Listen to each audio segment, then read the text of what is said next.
मैं रीटा कपूर, अध्यापिका lovely public school Priyadarshini विहार। प्यारे बच्चों, आज मैं कविता प्रस्तुत करने जा रही हूँ। यह दंतुरित मुस्कान, जिसके कवि हैं नागार्जुन। तो आइए अब हम कविता प्रस्तुत करते हैं। यह दंतुरित मुस्कान मृतक में भी डाल देगी जान, धूली धूसर तुम्हारे ये गात, छोड़कर तालाब मेरी झोपड़ी में खिल रहे जलजात। परस पाकर तुम्हारा ही प्राण पिघल कर जल बन गया होगा कठिन पाषाण। तो यहाँ कवि प्रस्तुत कर रहे हैं एक ऐसे बच्चे की मुस्कान जो मात्र 6 या 8 माह का है, जिसकी दूध मुही मुस्कान कवि को अत्यधिक प्रभावित करती है। वो कहते हैं कि तुम्हारी ये दंतुरित मुस्कान अर्थात 1 या 2 जो दांत निकलते हैं 4-5 माह के बच्चों के, तो उस मुस्कान में इतना असर होता है, इतना प्रभाव होता है कि वह मृतक में भी जान डाल दे। धूली धूसर तुम्हारे ये गात, छोड़कर तालाब जैसे झोपड़ी में खिल रहे जलजात। अर्थात धूल से सना हुआ तुम्हारा ये शरीर ऐसा बोध होता है जैसे कि तुम तालाब, कमल का फूल तालाब में न खिलकर मेरे झोपड़ी में खिल गया हो। परस पाकर तुम्हारा ही प्राण पिघलकर जल बन गया होगा कठिन पाषाण। अर्थात परस पाकर तुम्हारे स्पर्श, तुम्हारे छूने मात्र से ही कठोर हृदय व्यक्ति भी कोमल हृदय व्यक्ति बन जाता है। तो यहाँ कवि ने महत्वपूर्ण बात यह है कि यहाँ कवि ने यह स्पष्ट किया है कि बच्चे की दूध मुही मुस्कान में इतना असर होता है कि कठोर हृदय व्यक्ति भी कोमल हृदय व्यक्ति बन जाए।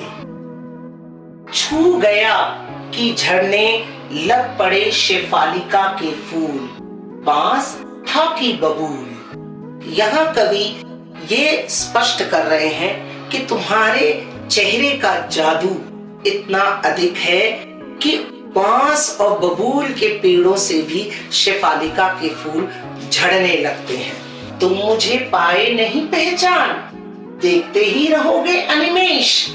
अर्थात कवि यहाँ स्पष्ट कह रहे हैं, स्पष्ट करते हुए कह रहे हैं कि तुम मुझे पहचान नहीं पा रहे हो, क्योंकि कवि कामकाज कार्य करने के लिए घर से बाहर रहते हैं, तो वो पहचान नहीं पा रहे हैं अपने पिता को। तो तुम क्या मुझे लगातार, अनिमेष मतलब होता है अपलक, लगातार तुम मुझे देखते ही रहोगे। कवि ये अपने बच्चे से प्रश्न पूछ रहे हैं, क्या तुम मुझे पहचान नहीं पा रहे हो? क्या तुम मुझे लगातार अपलक देखते ही रहोगे? थक गए हो, आंख लूं मैं फिर? तो यहाँ कवि देखिए कितना स्नेह है उन्हें अपने बच्चे से। वो कह रहे हैं कि अपलक निरंतर तुम मुझे देखते रहोगे तो तुम्हारी आंखें थक जाएंगी, तो क्या मैं अपनी आंखें फेर लूं? तो कितना स्नेह एक पिता का अपने बच्चे के प्रति है कि वह उनकी आंखों को भी थकाना नहीं चाहते हैं। तो यहाँ कवि ने इसका वर्णन किया है। क्या हुआ यदि तुम परिचित ना हो सके पहली बार? अर्थात कवि यहाँ कह रहे हैं कोई बात नहीं, अगर तुम मुझसे अनजान हो, अपरिचित हो, तुम मुझे पहली बार नहीं जान सक रहे, कोई बात। यदि तुम्हारी माँ ना माध्यम बनी होती आज, मैं ना सकता देख, मैं ना पाता जान। तो कवि इन पंक्तियों में कह रहे हैं कि अगर आपकी माँ, अगर देखिए माँ ही बच्चे को जन्म देती है तो माँ माध्यम बनी ना। तो कवि कहते हैं कि अगर माँ माध्यम न होती तो मैं इसकी अनुभूति, इस मुस्कान की अनुभूति न कर पाता, मैं न समझ पाता, न मैं इस मुस्कान का अनुभव कर पाता। तो माँ ही ऐसा माध्यम है, माँ ही एक ऐसा जरिया है जिसके द्वारा मैं इस दंतुरित मुस्कान की अनुभूति कर पाया। अन्य तुम माँ भी तुम्हारी धन्य, चिर प्रवासी मैं इतर मैं अन्य। कवि यहाँ माँ को धन्य कह रहे हैं, उसके बाद बच्चे को धन्य कह रहे हैं।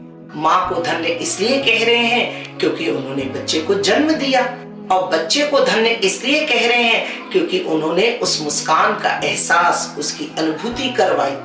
तो कह रहे हैं धन्य तुम, माँ भी तुम्हारी धन्य, मैं इतर मैं अन्य, अर्थात मैं कोई दूसरा हूँ, मैं कोई प्रवासी हूँ, मुझे तो ऐसा ही बोध हो रहा है, इसलिए शायद तुम मुझसे परिचित नहीं हो। क्योंकि हर वक्त माँ ही तुम्हारे साथ रहती है, माँ ही तुम्हारा लालन पालन करती है, तो इसलिए तुम माँ से अधिक जुड़े हुए हो और मुझसे अपरिचित हो। इस अतिथि से प्रिय तुम्हारा क्या रहा संपर्क, उंगलियां माँ की कराती रही हैं मधुपर्क। कवि अब यहाँ ये स्पष्ट कर रहे हैं कि इस अतिथि से, अर्थात जो तुम्हारे घर मेहमान है, तुम ये सोच रहे होगे कि मेरे साथ उसका क्या संपर्क है, क्योंकि माँ ही अपनी उंगलियों से मधुपर्क, अर्थात मधुपर्क से तात्पर्य यहाँ पंचामृत। पंचामृत यहाँ वैसे तो पंचामृत 5 तत्वों से बना हुआ जो हम पर देवी देवताओं के समक्ष रखते हैं, पर यहाँ पंचामृत से तात्पर्य हुआ माँ का स्नेह, माँ का जो आंतरिक स्नेह होता है एक बच्चे के प्रति, तो माँ ही उन उंगलियों से खाना खिलाती है, शहद चटाती है, प्रेम दुलार करती है, तो इसलिए माँ की उंगलियों को ही वो ज्यादा बेहतर समझेगा। तो माँ के स्नेह को यहाँ दर्शाते हुए कवि ने माँ की जो महत्वपूर्ण भूमिका होती है बच्चे के जीवन में, उसको वर्णन किया है।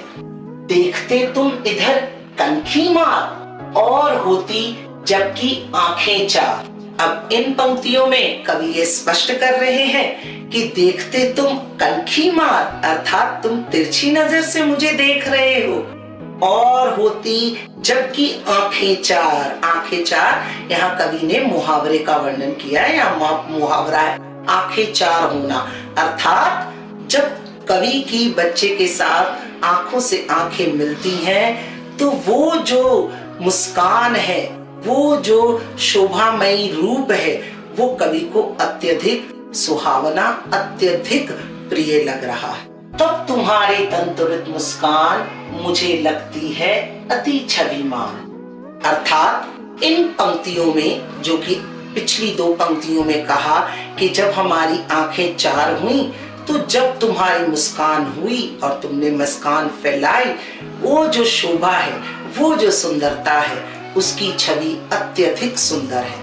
तो अंत में कवि ने यहाँ जो दंतुरित मुस्कान, जो बच्चे की दंतुरित मुस्कान की महिमा को मंडित किया है, और एक पिता का जो बच्चे के प्रति स्नेह होता है उसका वर्णन किया है। तो प्यारे बच्चों, हमें अपने पिता, उसके स्नेह और उसके सम्मान और उसके रख रखाव का सदैव ध्यान रखना चाहिए। धन्यवाद।